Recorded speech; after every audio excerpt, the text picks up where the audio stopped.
পশ্চিমবঙ্গের এসআইআর প্রক্রিয়াটা পুরোটাই স্ক্রিপ্ট পূর্ব পরিকল্পিত।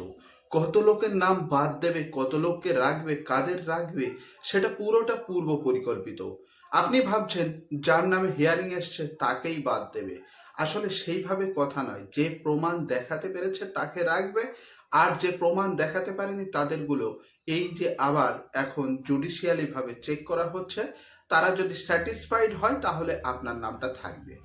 সুপ্রিম কোর্টে যা নিয়ে বিচার হচ্ছে সেখানে এই যে ডকুমেন্টসের শিথিলতা নিয়ে কথা হচ্ছে, সেখানে একবারও কথা উঠছে না যে এই যে লজিক্যালি ডিসক্রিপেন্সি, এরা তো প্রমাণ করতে পারলেই এদের নামটা, যে 2002-এর যার সাথে এরা প্রজেনিং দেখিয়েছে তাদের সাথে যদি প্রমাণ করতে পারে কোনো ডকুমেন্টসে, উল্টে যাদের নামে হিয়ারিং ডেকেছে তাদের বাবার এবং নিজেদের সকলের প্রমাণ দেখাতে হবে। 6জন প্রজেনী, আসলে তারা 4জন। এখানে যে এক্সট্রা 2জনের নাম এসছে তারা চেনেই না, কিন্তু ওই 4জনকেও ডকুমেন্টস দিতে হবে, সাথে বাবার ডকুমেন্টস বা মায়ের ডকুমেন্টসও দিতে হবে। তো এইভাবেই তো আত্মীয়তার যে পরিচয় সেখানে দিতে গিয়ে তো ডকুমেন্টস কত প্রকারের হতে পারে। বাবারটা দিতে পারলে কেউ ছেলে মেয়ের দিতে পারছে না, কেউ ছেলে মেয়েরটা পারলে বাবারটা দিতে পারছে না, আর তাতেই সংশয়। আবার কিছুজন হিয়ারিং করে এসছে যারা কিনা ওই ডকুমেন্টসের যে 11 দফা ডকুমেন্টস, সেই ডকুমেন্টসের কোনো ডকুমেন্টসই দিতে পারেনি।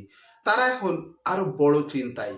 এখন কথা হচ্ছে যে কাদের ফর্ম রোল ব্যাক হয়েছে, সেটা এখন বড় প্রশ্ন দাঁড়িয়ে যাচ্ছে। এই যে বলছে 50 থেকে 80 লক্ষ ভোটারের জাজেরা জুডিশিয়ালি ভাবে তাদের ফর্মগুলো চেক করবে, এই চেক করার পরেও যদি বৈধ ভোটার এই 28 ফেব্রুয়ারি নাম উঠবে না, এটাও একটা পরিকল্পনা মাফিক চলছে যে যাদের নাম উঠবে না তাদের সাপ্লিমেন্টারি লিস্টে নামটা উঠিয়ে নেওয়া হবে।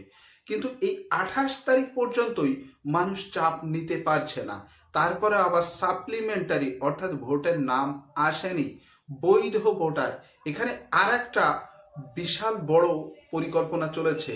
আর বলাও যায় যেটা বড় পরিকল্পনা, যে বৈধ ভোটার একটাও বাদ যাবে না, আর অবৈধ ভোটার জঞ্জাল একটাও থাকবে না।